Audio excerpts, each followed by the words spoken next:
वहीं इस खबर पर ज्यादा जानकारी के लिए हमारे संवाददाता कामेश्वर शर्मा हमारे साथ जुड़ गए हैं। कामेश्वर, एक बार फिर से जो है एमएलए क्रॉसिंग के पास लैंडस्लाइड हुई है, इसी के साथ शिमला में जगह जगह लैंडस्लाइड देखने को मिल रही है, क्या कुछ अपडेट है?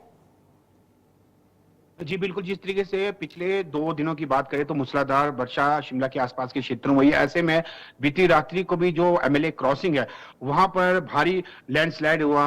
और जिस तरीके से अब जो पहले जो चौड़ा मैदान से लेकर बालूगंज के लिए जो सड़क मार्ग था वो भी एक तरफ से पूरी तरह से क्षतिग्रस्त हुआ है। ऐसे में पूरी आवाजाही पूर्ण रूप से बंद पड़ी है। जो अन्य वाहन है वैकल्पिक मार्ग यानी कि चक्कर होते हुए जा रहा है। जो एमएलए क्रॉसिंग है 10 जिला को जोड़ने वाला एक ऐसा स्थान है जहां से 10 जिला के लिए बसें जाती। तो फिलहाल वैकल्पिक मार्ग जरूर है, लेकिन वहां पर जो जाम की स्थिति है वो अत्यधिक बनी है। इसके अतिरिक्त अगर हम बात करें जिस तरीके से जो हाई कोर्ट के पास भी बीते दिन और आज सुबह भी हल्का हल्का जो लैंडस्लाइड हुआ है, ऐसे में आवाजाही सुचारू रूप से चली है। लेकिन जिस तरीके से जो खतरा बना हुआ है, लोग जो आने जाने में भारी परेशानियों का सामना करना पड़ रहा है, डर के साए में लोग जी रहे हैं। इसी तरीके से जो विकास नगर में भी बीते दिन जो लैंडस्लाइड हुआ था, जिसके चलते जो सड़क मार्ग था कुछ घंटों के लिए बाधित रहा। तो कुल मिलाकर जो देखा जा रहा है, जो लगातार जो वर्षा हिमाचल प्रदेश में हो रही, इससे जो प्रभाव जो शिमला के साथ साथ अगर हम बात करें किन्नौर और को जोड़ने वाला जो सड़क मार्ग वो भी निगो सुलाई के बाद यानी कि NH5 फिर बंद हुआ। तो कुल मिलाकर जो देखा जा रहा है प्रदेश में जगह जगह लैंडस्लाइड का क्रम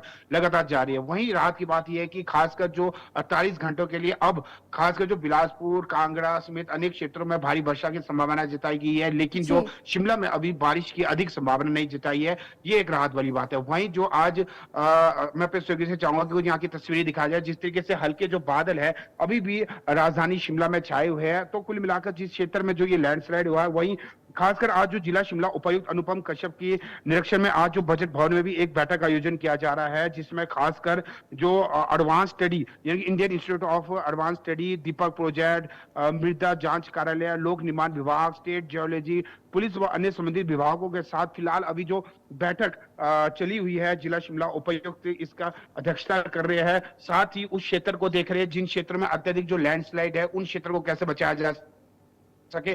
खासकर अगर हम बात करें बालूगंज की, तो बालूगंज में जिस तरीके से जो 3 दिन पहले जो लैंडस्लाइड हुआ और बीती रात्रि भी भारी लैंडस्लाइड हुआ, इससे कहीं ना तो कहीं खासकर जो एडवांस स्टडी है उसके लिए भी खतरा बना है। बता देना चाहते हैं कि खासकर जो एडवांस स्टडी पिछले यानी कि पिछले वर्ष की अगर हम बात करें तो वहां पर जो बादल फटा था, जिसके कारण जो शिप बॉडी जहां पर 20 लोग की मौत हुई थी, तो उस क्षेत्र में खासकर अत्यधिक नुकसान हुआ था। और अब खासकर जो एडवांस स्टडी को भी कहीं ना तो कहीं खतरा जरूर है। जिस तरीके से लगातार जो वहां पर लैंडस्लाइड हो रही है, एक खतरे की घंटी है।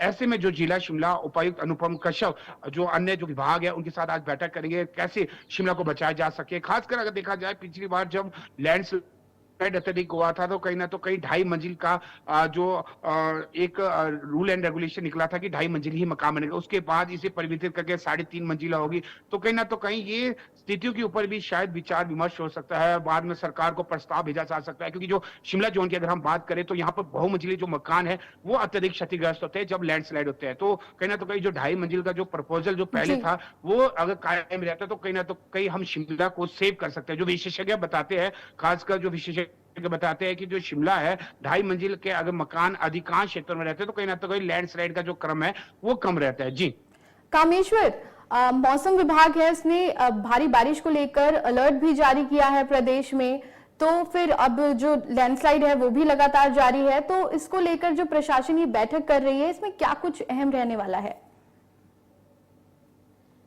बिल्कुल, जिस तरीके से अगर जो देखा जा रहा है मौसम विभाग ने जिस तरीके से जो 48 घंटों में खासकर 4 जिलों में मूसलाधार वर्षा बताई, जयपुर, कांगड़ा, हमीरपुर और बिलासपुर। लेकिन अब प्रशासन तौर से सभी को ये एडवाइजरी की है, खासकर जो प्रत्येक जो जिला है हमारे नदियां हर जिला में, तो ऐसे में सभी प्रशासन ने प्रत्येक जिला उपायुक्त एसपी ने ये भी नीति निर्देश जारी किया है कि वो नदी नालों की तरफ ना जाए। क्योंकि जब वर्षा होती है तो कहीं ना तो कहीं जो नदी का जल स्तर है वो अत्यधिक बढ़ जाता है। इसके अतिरिक्त साइन बोर्ड भी वहां पर लगाए गए हैं। साथ ही जो सड़क जिन क्षेत्रों में अत्यधिक लैंडस्लाइड होता है उन क्षेत्रों में भी लगातार प्रशासन की ओर से वहां पर जो साइन बोर्ड लगाए जा रहे हैं ताकि वहां पर लोग ना आए, क्योंकि साथ ही वहां अपने वाहन भी खड़ा नहीं करें। क्योंकि जिस तरीके जिस क्षेत्र में अगर हम अभी देखते हैं कि जिस तरीके से जो लैंडस्लाइड हुआ है खासकर हाई कोर्ट के पास पिछले वर्ष भी वहां पर हुआ था।